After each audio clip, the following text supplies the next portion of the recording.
2 मरतबा आपने Usama bin Laden को भी किया, चेक किया? नहीं जी, कई दफ़ा। हाँ। अच्छा रिपोर्ट तो शायद मैं तो हमारे रेगुलरली जाता था जी वहाँ मरीजों का इलाज करने। जो उनके ज़ख्मी आते थे हमारे पास, हम अपनी जेब से उनके लिए इलाज करते थे। ये कब से सिलसिला शुरू हुआ, किस साल से? ये साल मैं आपको ये रूसियों के होते वक्त था, ठीक है। और उसके बाद से चल रहा था जी। और अल्लाह के फजलो करम से लोगों ने वहाँ बहुत पैसा बनाया इनके लिए, लेकिन अल्हम्दुलिल्लाह हमने फ़ी सबीलिल्लाह काम किया। और जब मुझे इन्होंने कैद किया उसामा बिन लादेन के इलाज के सिलसिले में, और 1 महीना कैद रखा, आप देखें अल्लाह कितना करीम है। मेरी वालदा हयात थी तब, उनकी दुआएं।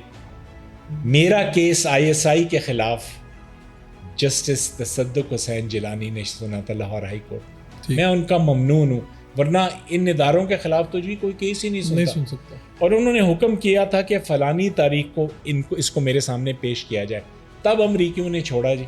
अदरवाइज़ तो वो मुझे ग्वांटानामो बे ले जाना चाहते थे। और 1 माह वहाँ पर आप रहे उनकी तहवील? मैं इधर रहा इस्लामाबाद में ISI के सेफ हाउसेस में। रोज़ मेरे मुंह पे काला कपड़ा डाल के पिंडी से इस्लामाबाद ले जाया जाता था। वहाँ सारा दिन तफ्तीश होती थी और फजूल बातें कि ये तुम ISI, तुम बहुत बड़े लीडर हो अलकायदा के। मैंने कहा जी आप किसी कोई सबूत से बात करें, मैं डॉक्टर हूँ और ज़रूर इलाज करूँगा जो भी मेरे पास आएगा। और हाँ, मुजाहिदीन से मेरे दिली लगाव है। मुझे जब छोड़ा तो मुझे कहा तुम्हारे पास जो भी आएगा मुजाहिद, तुमने हमें रिपोर्ट करना है।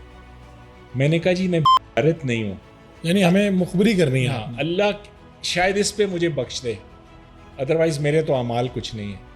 अल्हम्दुलिल्लाह अल्लाह ने सुरखरू किया तब, और कई साल मैं हज पे भी नहीं जा सकता था, मैं मोस्ट वांटेड लिस्ट पे था। अब ये सारे मसाइल खत्म हो गए? 7 साल जी। अब अल्लाह के फजल से कम हो गए हैं। अब भी मसलन मैं बरतानिया जब जाऊँ, अमरीकी जो है ना, तो उनके पास वो तफ्तीश ज़रूर करते हैं कि तुम अब कहीं यमन तो नहीं चले जाओगे, इराक तो नहीं चले जाओगे। मैंने कहा नहीं है। आखिरी मरतबा अमेरिका कब गए आप? मैं नहीं गया जी, 2002 के बाद नहीं गया। कभी नहीं गए? वहाँ जाके गिरफ्तार होना जी। अमेरिका से ज़्यादा तो खबीस कौम ही कोई नहीं है। कहा तो ये जाता है कि ये सबसे आज़ाद और रोशन सर, ख्याल। सब बकवास। आप देख लें हमारे साथ क्या नहीं किया उन्होंने। और फिर वो झूठी कार्रवाई, अब डोनाल्ड लू के खिलाफ जो कार्रवाई है, जितना वो जलील हुआ है उसमें, वो सब झूठ। फ़लस्तीन को देख लें आप, इसराइल 30,000 लोग 5-6 महीनों में शहीद कर चुका। रूस यूक्रेन की लड़ाई 2 साल से हो रही है जी। 594 बच्चे उसमें मरे और उनको सपोर्ट कर रहे हैं यूक्रेन को, हालांकि फंसवाने वाला नेटो था। उनका सारा एटॉमिक आर्सेनल ख़त्म करा दिया कि हम तुम्हें बचाएंगे, और अब देखें क्या हाल है। तो इतने दिन जब उनकी तहवील में रहे, आपसे पूछा जाता रहा, तो आपको थोड़ा सा बंदे को होता है कोई दुख मलाल कि यार मैंने शायद ना करता तो ना फंसता? शुरू होता था, मैं डिप्रेस होता था। फिर मैंने एक दिन सोचा कि अगर तुम्हारा ये ईमान है कि तुमने अल्लाह के लिए काम किया है, तो फिर किस बात का डर। फिर जब मेरा रवैया और अच्छा हो गया, कॉन्फिडेंस और ज़्यादा आ गया। आप सोचें, अमरीकियों के पास एक हथियार है, उसको वो कहते हैं, वो जो टेस्ट करते हैं झूठ का जी, तो वो मेरा टेस्ट करते थे।